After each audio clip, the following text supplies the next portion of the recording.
आज हम समझेंगे कि एस्ट्रोलॉजी से हम अपना प्रोफेशन कैसे चूज़ करें, कि हम किस प्रोफेशन में जाएं जो हमारे लिए बेस्ट हो और जिससे हमको सक्सेस मिले, कि हम कर क्या सकते हैं। तो हमारी कुंडली ये बताती है, हमारी कुंडली का जो 10वां घर होता है 10th हाउस, वो ये हमें बताता है कि हमें क्या प्रोफेशन चूज़ करना चाहिए या हमारा क्या प्रोफेशन होगा। आप किसी की भी कुंडली को कनेक्ट करके देखेंगे तो आपको वो व्यक्ति वही काम करता हुआ मिलेगा जो उसकी कुंडली का 10th हाउस बता रहा है। कहीं ना कहीं वो उसी के कारक तत्वों से मिला जुला काम कर रहा है। लेकिन जो व्यक्ति अपनी कुंडली के 10th हाउस से कनेक्टेड काम को नहीं कर रहा है तो वो कुछ ना कुछ काम बार बार बदलता ही रहेगा, या वो अपने उस काम से डिससेटिस्फाइड रहेगा, या अपने उस काम को वो करता ही जा रहा है लेकिन उसको सक्सेस नहीं मिल रही है कुछ भी। यानी कि ये है कि अगर वो जो काम उसको कुंडली ने असाइन करके दिया हुआ है, कि ये बता के दिया हुआ है कि भाई आप इस काम को करोगे तो आपको सक्सेस मिलेगी, एंड आप ये काम ये कर्म आपको दिया गया है, ठीक है। तो सपोज़ कुंडली के 10th हाउस में जो प्लानेट बैठा हुआ है, भाई 9 प्लानेट हैं और 12 हाउसेस होते हैं किसी भी कुंडली के, तो कोई ना कोई प्लानेट उसमें बैठा ही हुआ होगा। हम अलग अलग एग्जाम्पल लेंगे, अभी हम पहले ये ले रहे हैं कि हाँ 10th हाउस में कोई ना कोई प्लानेट बैठा है। भाई दूसरे एग्जाम्पल में हम ये भी लेंगे कि हो सकता है 10th हाउस में कोई प्लानेट नहीं बैठा हो। तो अब सपोज़ 10th हाउस में बैठा हुआ प्लानेट वो किसका लॉर्ड है, मतलब कुंडली के कौन से हाउस का लॉर्ड है। सपोज एग्जाम्पल के लिए हम लेते हैं कि वो 12th हाउस का लॉर्ड, 12th हाउस लॉर्ड आकर के बैठ गया 10th हाउस में। तो 12th हाउस किसका होता है, 12th हाउस के कारक तत्व क्या है, 12th हाउस के कारक तत्व हैं विदेश, फॉरेन।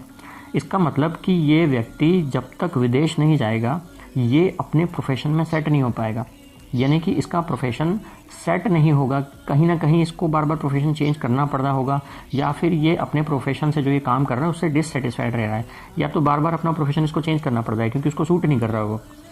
लेकिन आप कहें कि भाई तुम्हें विदेश जाना पड़ेगा, तो विदेश जाना कोई इतनी आसान बात है नहीं, किसी का हो सकता है कि विदेश जाने का नहीं हो भाई। तो आप ये कर सकते हैं कि देखिए विदेश का मतलब क्या होता है, विदेश को समझे हम, फॉरेन का मतलब क्या है कि कोई ऐसी जगह जो आपके जन्म स्थान से बिल्कुल अलग हो, जहाँ का जो कल्चर है वो बदल जाए, लैंग्वेज चेंज हो जाए, क्लाइमेट चेंज हो जाए। तो भारत में ऐसी कई जगह हैं, क्योंकि भारत अपने आप में क्या है कि अगर आप अपने सिटी से अपने स्टेट से काफ़ी दूर अगर चले जाएं तो लैंग्वेज भी चेंज हो जाती है, कल्चर भी बदल जाता है और कहीं ना कहीं क्लाइमेट भी चेंज हो जाता है, ठीक है ना। सपोज़ आप दिल्ली में रह रहे हैं, है ना, तो दिल्ली का कल्चर, लैंग्वेज और जो क्लाइमेट है, अब अगर आप साउथ के किसी स्टेट में चले गए या सिटी में चले गए तो देखिए लैंग्वेज भी बदल जाएगा, सब कुछ बदल जाएगा। तो वो एक तरीके से विदेश ही हुआ, यानी फॉरेन। तो आप मेरी बात को समझ रहे हैं कि भाई महाराष्ट्र में रहने वाला व्यक्ति अगर हिमाचल प्रदेश में चले जाएगा, जम्मू एंड कश्मीर में चले जाएगा, तो उसके लिए वो विदेश ही है। तो विदेश का मतलब है कि आप अपने नेटिव प्लेस से, मतलब जो आपका जन्म स्थान है उससे आप क्या चले जाएँ, बहुत दूर चले जाएँ, तो आप अपने प्रोफेशन में सेट हो जाएंगे, ठीक है। तो ये मैंने क्या एग्जाम्पल लिया कि 12th लॉर्ड अगर 10th हाउस में बैठा हुआ है तो, लेकिन क्या है कि जो 7 ग्रह हैं उन 7 में से 5 ग्रह 2-2 राशियों के लॉर्ड होते हैं। तो अगर कोई प्लानेट सपोज वो 12th का लॉर्ड है जो 10th में बैठा है, हो सकता है कि वो 7th हाउस का भी लॉर्ड हो, 7th हाउस का भी लॉर्ड हो। तो 7th लॉर्ड और 12th लॉर्ड वो दोनों कहाँ पे बैठे हुए हैं, 10th हाउस में बैठे हुए हैं कुंडली के। तो 7th हाउस किसका होता है, 7th हाउस पार्टनरशिप का भी होता है। तो इसका मतलब क्या है कि आप विदेश जाकर के, यानी अपने नेटिव प्लेस से दूर जाकर के पार्टनरशिप में कोई काम करेंगे तो आपको सक्सेस मिलेगी। तो हमने देखिए ये 2 चीज़ें तो देख ली कि उसे कहाँ जाके क्या काम करना है, यानी 7th हाउस आ रहा था, इसका मतलब वो बिजनेस करे, यानी खुद का कोई व्यापार करे और पार्टनरशिप में करे, क्योंकि 7th हाउस पार्टनरशिप का भाई। अब इसमें कुंडली के दूसरे भी एस्पेक्ट्स और दूसरे भी प्लैनेट्स को देखना पड़ेगा कि कहीं पार्टनरशिप उसके लिए फलित हो रही है या नहीं हो रही, कहीं उसको पार्टनरशिप से चीटिंग वगैरह तो नहीं है, धोखा तो नहीं, ये भी देखना पड़ता है। लेकिन एक फर्स्ट साइट अगर हम देखें तो 7th हाउस आ रहा है, मतलब वो पार्टनरशिप कर सकता है, बिजनेस कर सकता है, कहाँ जाके, बाहर जाके। लेकिन अब कौन सा बिजनेस करें बाहर जा करके, ठीक है ना, ये भी है। तो प्लानेट कौन सा बैठा है ये उसका कारक तत्व देखना पड़ेगा कि कौन सा प्लानेट आकर के बैठा हुआ है। अभी तो हमने ये देख लिया है कि क्या करना पड़ेगा, ठीक है, मतलब कैसे करना पड़ेगा, लेकिन अब क्या करना पड़ेगा ये हमको कौन बताएगा, ये हमें प्लानेट बताएगा, ठीक है। तो सपोज़ कि प्लानेट कौन सा बैठा है, हम एग्जाम्पल ले लेते हैं। प्लानेट बैठा हुआ है भाई जुपिटर, गुरु बैठा हुआ है। तो गुरु बैठा है 10th हाउस में, किसका लॉर्ड है वो, सपोज 12th का लॉर्ड है और 7th का लॉर्ड है।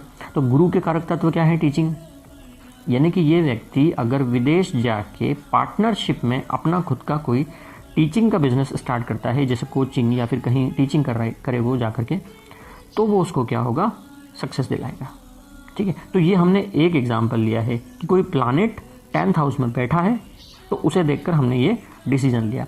अब ज़रूरी नहीं है कि कोई ना कोई प्लानेट 10th हाउस में बैठा ही हो सकता है कि 10th हाउस खाली हो, तो इस कंडीशन में हमको क्या देखना पड़ेगा कि उस 10th हाउस पे किन ग्रहों की दृष्टियाँ पड़ रही हैं, यानी कौन कौन से एस्पेक्ट्स उस पर पड़ रहे हैं।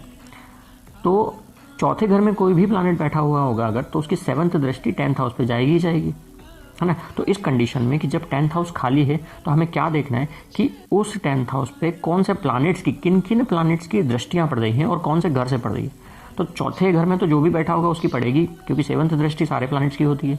तो सपोज चौथे घर में कौन बैठा हुआ है, चौथे घर में बैठा हुआ है, मान लीजिए शुक्र बैठा हुआ है, वीनस बैठा है, और वो आपके 10th हाउस को देख रहा है। तो कौन से घर से देख रहा है, चौथे घर से। कुंडली का चौथा घर क्या रिप्रेजेंट करता है, कुंडली का चौथा घर बताता है आपका घर खुद का, है ना, भूमि, भवन, माता, गाड़ियाँ, ये सब बताता है चौथा हाउस। तो इसका मतलब कि वो व्यक्ति अगर लैंड से रिलेटेड कोई बिजनेस काम करे, लैंड से रिलेटेड मतलब भाई मकान बेचना खरीदना, ठीक है, इससे रिलेटेड, या गाड़ियों से रिलेटेड कोई बिजनेस करे, या अपने घर से कोई काम करे, ठीक है। तो मान लीजिए 4th हाउस में जुपिटर ही बैठा, हमने एग्जांपल ले लिया जुपिटर की कि 4th हाउस में जुपिटर बैठा। इसका मतलब ये क्या कर सकता है व्यक्ति, अपने घर से टीचिंग करे बैठ करके, अपने घर से टीचिंग करेगा बैठ करके, तो ये प्रोफेशन इसके लिए बेस्ट रहेगा, ठीक है। तो ज़रूरी नहीं कि एक ही प्लैनेट देख रहा हो, भाई हो सकता है कि भाई जैसे कि शनि है, ठीक है, शनि लगन में बैठे हुए हैं, तो शनि की 10th एस्पेक्ट कहाँ पे जाएगी, 10वें हाउस में जाएगी, क्योंकि शनि की 3 दृष्टियाँ होती है। तो 10वीं दृष्टि जो होगी शनि की, वो कहाँ पे जा रही है, आपके 10th हाउस पे जा रही है। तो शनि भी आपके 10th हाउस को देख रहा है, कहाँ बैठ के देख रहा है, लगन में बैठ के देख रहा है, यानी 1st हाउस में बैठ के देख रहा है। तो 1st हाउस में बैठ के भी शनि इसको देख रहा है, तो ये शनि से संबंधित काम भी कर सकता है और ये गुरु से संबंधित काम भी कर सकता है। अब शनि से संबंधित काम क्या होगा, यानी 1st हाउस से रिलेटेड काम क्या होगा, 1st हाउस आपका स्वयं का होता है, आपकी हेल्थ का होता है, ठीक है। तो उससे रिलेटेड कोई काम भी ये व्यक्ति करेगा तो इसको सक्सेस इसके प्रोफेशन में मिलेगी, ठीक है। ये दोनों एग्जाम्पल हमने ले लिए, एक तो कि प्लैनेट अगर बैठा हुआ है 10th हाउस में तो हम क्या कर सकते हैं, और एक अगर प्लैनेट नहीं बैठा है 10th हाउस में तो किन प्लैनेट की दृष्टियाँ पड़ रही है।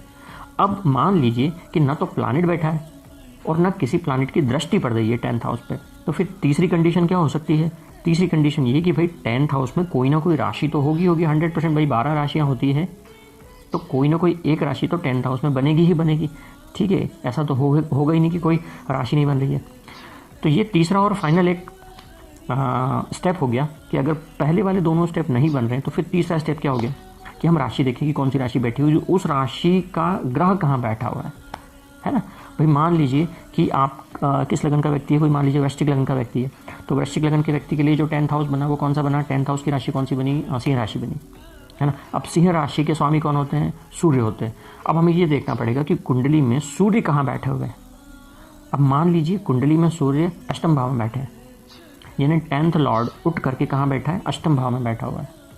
तो अष्टम भाव से संबंधित जितने भी काम हैं कि जैसे मैन्युफैक्चरिंग हो गया, ज्योतिष हो गया, एस्ट्रोलॉजी, ठीक है, और कोई भी टैक्सेशन हो गया, ठीक है, तो इससे संबंधित व्यक्ति काम कर सकता है।